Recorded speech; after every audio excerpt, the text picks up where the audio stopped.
Dear students, in this video, we are going to discuss our new chapter called Dual Nature of Radiation and Matter. And what we are going to predominantly discuss in this chapter, that light shows wave nature as well as particle nature. There are few phenomena of light like interference, diffraction, polarization, etc. All these phenomena establish that light is a wave. Okay, what exactly happens in interference, that in interference and diffraction, that you have a slit through which you pass the light. You have a hole through which you pass the light, and there is a wall. It is an experiment which is conducted in a dark room. So when the light passes through the hole, you should get a bright light spot here, because that's what we are expecting, that light travels in straight lines. So as what we have studied so far, so we expect that light goes from this hole and it shows a bright spot here. But actually this does not happen. Actually what happens, we get many bright spots here. It's very shocking. We were expecting one bright spot, but we get very fainter spots of light here and there. And this was explained by considering that light actually does not travel in straight lines. Light is made up of waves. Those waves mix with each other, interfere with each other, so that sometimes they are giving dark spots and sometimes they are giving bright spots. So that's what interference is. So basically what my point to tell you, that light is a wave was established by these phenomena, and people strongly started believing that light is a wave only. And अगर आप Maxwell की भी theory देखो, electromagnetic waves वाली, hertz experiment भी देखो, तो उसमें क्या हो रहा था, ऑल ऑफ अ सडन एक स्पार्क प्रोड्यूस हो रही थी. तो उससे भी यही इस्टेब्लिश हो रहा था कि लाइट एक वेव है. Okay, but there after few experiments were conducted, like photoelectric effect, like Compton effect, Stark effect. So in experiments में क्या हो रहा था कि लाइट का एक ऑल टुगेदर न्यू नेचर देखने को मिल रहा था, कि लाइट एक वेव नहीं है, लाइट एक पार्टिकल है. For example, I'll tell you about photoelectric effect. What was happening in photoelectric effect, that if you had taken a metal and you were throwing light on this metal, and the light should have a particular frequency, okay, then what would happen, frequency would decide the energy of the light, and thereafter what would happen, from this metal surface electrons would be emitted out, electrons would be ejected. Okay, so ऐसे में क्या होगा कि ये effect देखने को मिल रहा था. और हमें इलेक्ट्रॉन्स डिटेक्ट कैसे हो रहे थे, बिकॉज हमने एक सर्किट बनाया हुआ था. तो सर्किट में एमीटर था, एमीटर एकदम से रीडिंग देने लग गया. तो दिस मीन्स करंट फ्लो कर रहा है. करंट फ्लो कर रहा है मीन्स कहीं से तो चार्ज कैरियर्स आ रहे हैं. तो वो चार्ज कैरियर सिर्फ तभी निकल रहे थे जब आप लाइट फायर कर रहे थे, थ्रो कर रहे थे यहाँ पे. So what my point is, this experiment shows that light has a particle nature, because when the light is thrown on us, do you think some some particle is ejected out? No, we do not feel any change. But here, when metal was kept and light was, thrown on that metal, that light would take out what? That light would take out electrons from the metal. So light was behaving like a particle, because it's the property of particle only that particle strikes another particle and knocks it out. ये wave का property नहीं है. Waves simply touch the things and they go away. Waves do not have any property of knocking out something. Okay, so that was happening because light was behaving as a particle. So it was very confusing because in one of the situations you saw that light was behaving as a wave. In the other situations, you saw that light was behaving as a particle. So it was concluded that light has intermediate nature. It is exactly neither a wave, it is exactly neither a particle. It has some intermediate nature between both of them. In some of the situation it behaves like a wave, in some of the situations it behaves like a particle. Okay, so after that we are going to discuss photoelectric effect, but before that let me tell you few terms. First term is free electrons. What are free electrons? In a metal, the outermost electrons are very loosely bound. They are very loosely bound. They are called valence electrons. And what exactly happened? These valence electrons can move in the surface very freely without any foundation, without any restriction.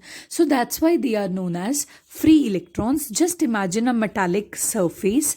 You already know that metals include sodium, potassium, मतलब जिनकी valence shell में ना 1 और 2 electrons हो, बस वही metals की category में आते हैं mainly.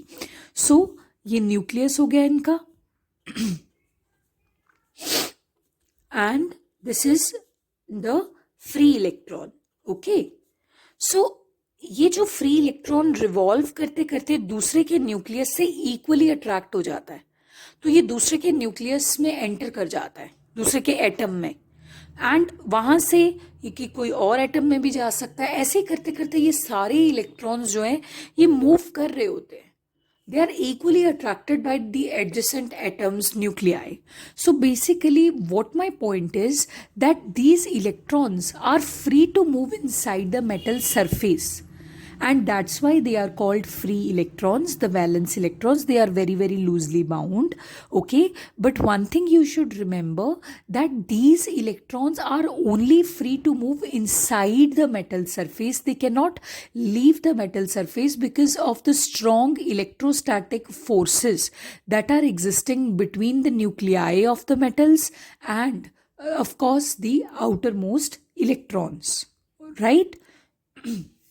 So I need to tell you something. There is a property which is called work function. So now if you want to permanently extract an electron from this metal, okay, you want to extract electrons from the metal surface, you would have to cut down these electrostatic forces of attraction between the nuclei and the electrons.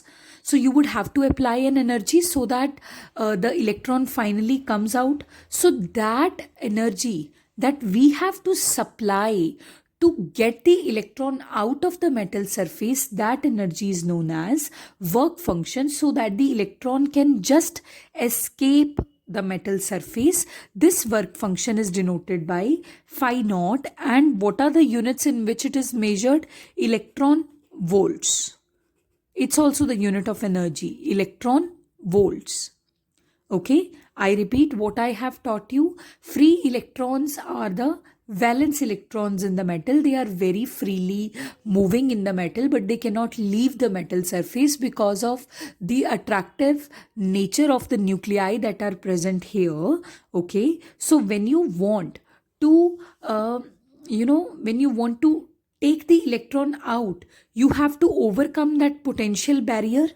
You have to overcome the barrier and you have to take the electrons out, and so that you would have to apply some energy. That applied energy to take the electron out is known as work function.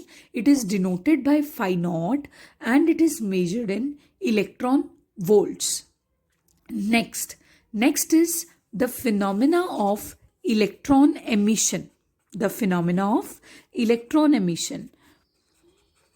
So when the electrons are emitted out from the surface of the metal, that phenomena is known as electron emission. Now you know that electrons, though they are freely moving in the metal surface, but they are strongly bound by the nuclei. They are strongly bound by the positive field of the nuclei. So when you want to take these electrons out, you would have to supply that energy which can overcome these forces of attraction, and the electrons can come out. You know that. Okay so वो energy आप किस तरह से supply कर रहे हो ना, ये मैटर करता है अब, क्योंकि आपको एनर्जी देना है ताकि इलेक्ट्रॉन्स जो न्यूक्लियस के साथ जो उनका अट्रैक्टिव फोर्स है, जो अट्रैक्टिव बॉन्ड है, वो ब्रेक हो जाए एंड इलेक्ट्रॉन कम्स आउट. लेकिन ये आपके ऊपर है कि आप वो एनर्जी किस फॉर्म में सप्लाई कर रहे हो, and depending upon that electron emissions are categorized into many categories. We'll primarily discuss 4 of them. First is thermionic emission. First is thermoionic emission.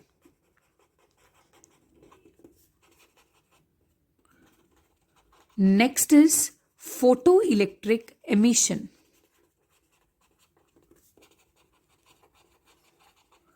Next is field emission. It's also known as cold cathode emission. Last is secondary emission. Now let's discuss what is there in all of them.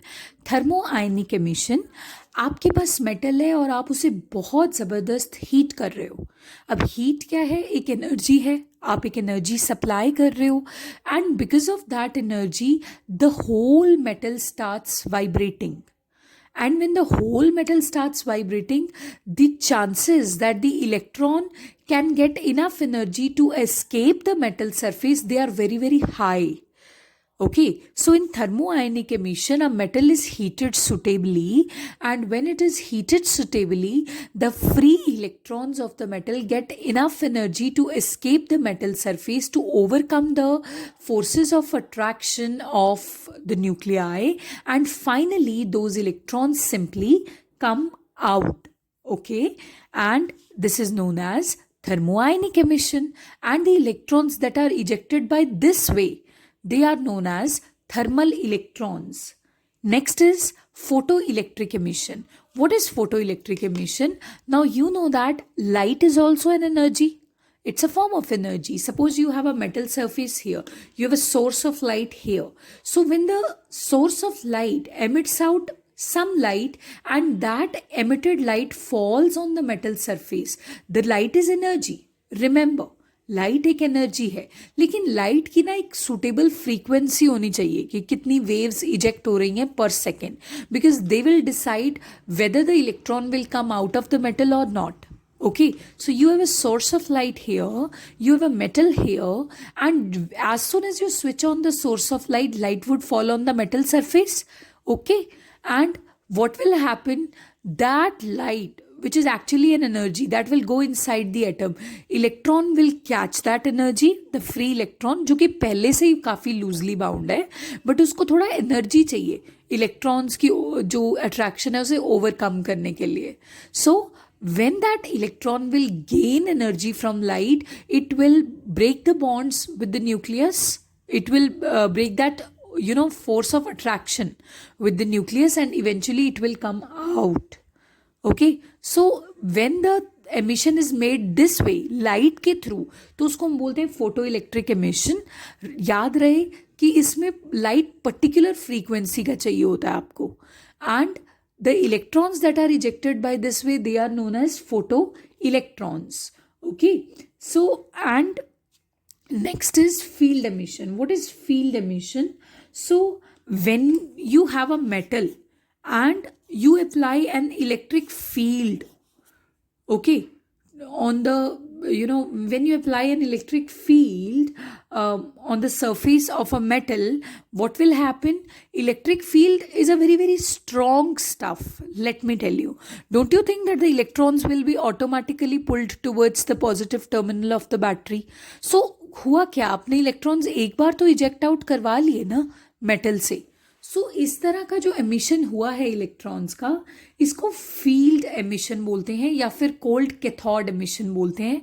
जब आप एक metal को electric field provide करते हो, देखो electric field provide करना means potential difference provide करना। Last is secondary emission. What is secondary emission? Suppose there's a cathode ray beam. There are electrons which are coming out, and there's some gaseous stuff in the tube or some stuff in this tube.